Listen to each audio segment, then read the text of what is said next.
રાધે જય સિયારામ. જય સિયારામ જય સિયારામ.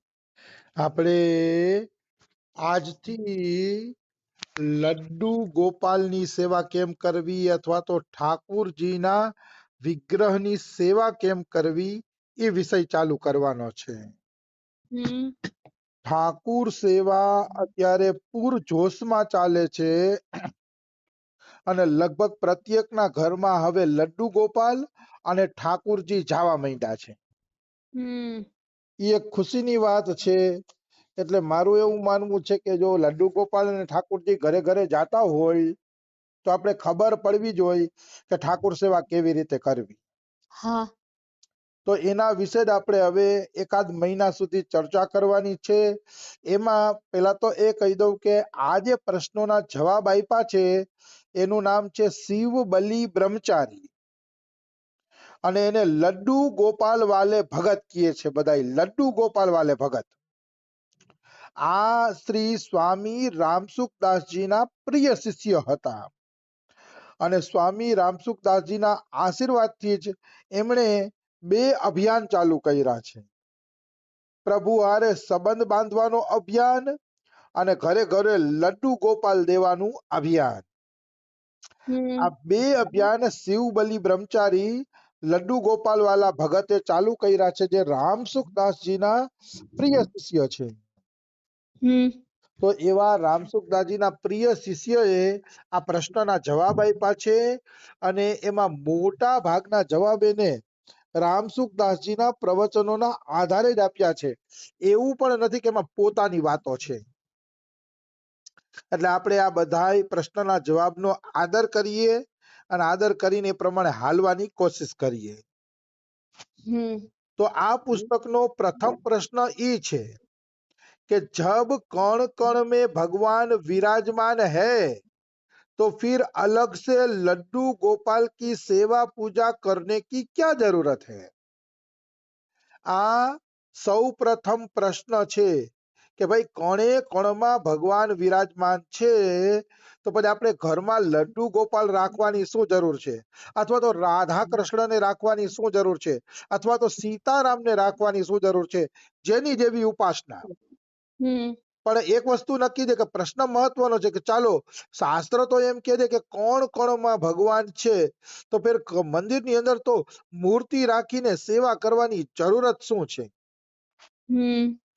બરોબર કણકણમાં ભગવાન છે તો કણકણમાં ભગવાન જોઈને પણ માણસ પૂજા કરી શકે છે.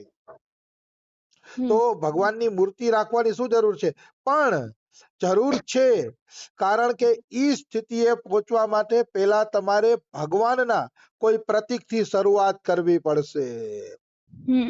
જ્યારે મૂર્તિ ભગવાનની મંદિરમાં રાખીને તમે સેવા પૂજા કરશો ભાવપૂર્વક એનું આરાધન કરશો ત્યારે તમારું અંતઃકરણ ચોખ્ખું થશે અને એ ચોખ્ખા અંતઃકરણમાં કોણ કોણમાં ભગવાન દેખાશે ત્યારે તમે કણકણમાં ભગવાનની પૂજા કરી શકશો. એમ નહીં કરી શકો.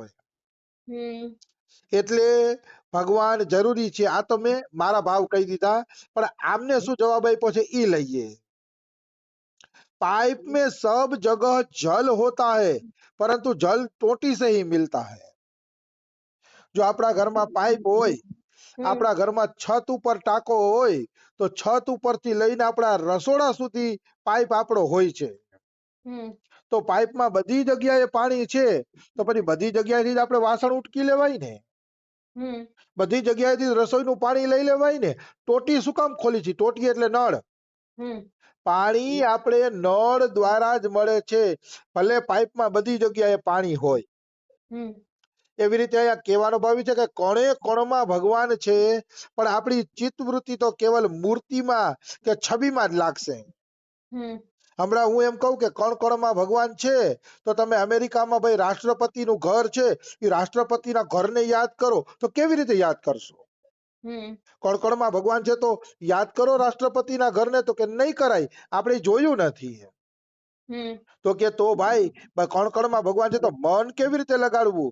તો કે એના જેમ જેમ નળમાં બધી જગ્યાએ પાણી છે પણ નળ ખોલીએ ત્યાંથી જ આપણે પાણી મળે છે એવી રીતે બધી જગ્યાએ ભગવાન હોવા છતાંય મન લગાડવા માટે મંદિરમાં એક ભગવાનની જરૂર પડશે. ત્યારે જ તમારી ચિત્તવૃત્તિ ભગવાનની અંદર લાગશે. નહીતર તો કણે કણમાં છે તો કાં આપણે સંસારનું ચિંતન નથી કરી શકતા એમ? હમ હું કહું છું કણકણમાં ભગવાન હોય તો તમે ધ્યાન કરવા બેસી જાઓ અને કણે કણમાં ભગવાનને યાદ કરો, નહીં થાય. ધરાર તમને જોજો રામ કૃષ્ણ એના જોયેલા ચિત્રો જ યાદ આવી જશે. કારણ કે મૂર્તિમાં મન લગાડવું સહેલું પડે છે. એટલે પાઇપમાં બધી જગ્યાએ જળ છે પણ નળની અંદરથી જ મળે છે. जमीन में भी सब जगह जल है परंतु कुएं से ही मिलता है. હમ જમીનની અંદર બધી જગ્યાએ પાણી છે પણ આપણે કૂવો ખોદીએ છીએ ત્યાંથી જ આપણે પાણી મળે છે. હમ એમ કહેવાનો ભાવ શું છે? કણ કણમાં ભગવાન છે પણ મૂર્તિમાં જ આપણું મન એકાગ્ર થાય છે, ચિંતન એકાગ્ર કરે છે એ મનને, અને એ મૂર્તિમાંથી જ પછી પ્રત્યક્ષ ભગવાન પ્રગટ થાય છે. હમ મૂર્તિ છે એ માનો કે કૂવો છે અને કણ કણમાં ભગવાન છે, જમીનમાં બધી જગ્યાએ પાણી છે. હમ તો મનુષ્યને પેલા પેલા પ્રતીકની જરૂર. ઓલો ઓલો સિદ્ધાંત કણ કણમાં ભગવાન છે એ ખોટો નથી પણ એ સિદ્ધ મહાપુરુષો માટે છે. હમ જેને કણ કણમાં ભગવાન દેખાય છે એના માટે એ સિદ્ધાંત છે. અહીંયા સાધારણ સાધકો માટેની વાત છે કે એને તો મૂર્તિનો આધાર લેવો જ પડશે. ભગવાનની મૂર્તિ મંદિરમાં હશે તો જ એની ચિત્તવૃત્તિ લાગશે સેવામાં અને ભજનમાં. હમ આવી વસ્તુ છે. હમ પછી कहते हैं, हवा सब जगह व्याप्त है परंतु ट्यूब में हवा कम होने पर हम हवा भरने वाली दुकान को ढूंढते हैं. હમ જો હવા બધી જગ્યાએ છે, બધી જગ્યાએ હોવા છતાંય આપણી સાયકલમાં કે સ્કૂટરમાં કે મોટરમાં હવા ઓછી હશે ને તો આપણે સીધી દુકાન ગોતશે કે ભાઈ હવા ભરવાવાળાની દુકાન ક્યાં છે. હમ તો કેમ ભાઈ બધી જગ્યાએ હવા છે, ગમે ત્યાંથી તમારા ટ્યુબની અંદર ભરી લ્યો એટલે તમારી ગાડી ચાલુ થઈ જાય.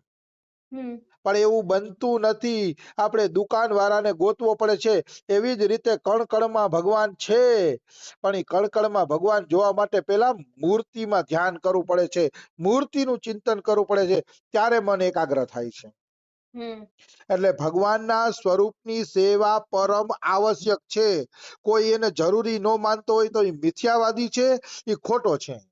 હમ અમારા રૂપ ગોસ્વામીએ ભજનના 5 સિદ્ધાંત આપ્યા છે. ભક્તિના 64 અંગ છે. એ 64 અંગમાંથી 5 અંગ અમારા રૂપ ગોસ્વામીએ મુખ્ય આપ્યા છે. એમાં છે હરિનામ સંકીર્તન, ધામવાસ, શ્રીમદ ભાગવતનું શ્રવણ, સાધુ સંતોની સેવા, અને 5મો નંબર છે મૂર્તિ પૂજા.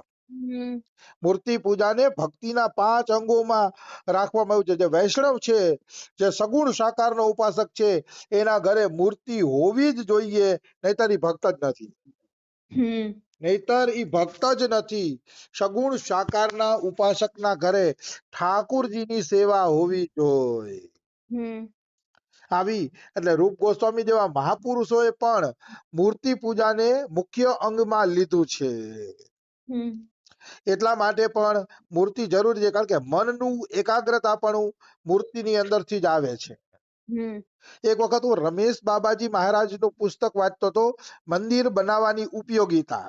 હમ એમાં મેં એક નવીન વાત એવી વિચારી કે ખરેખર મંદિર અને મૂર્તિ પૂજાની શરૂઆત ક્યાંથી થઈ.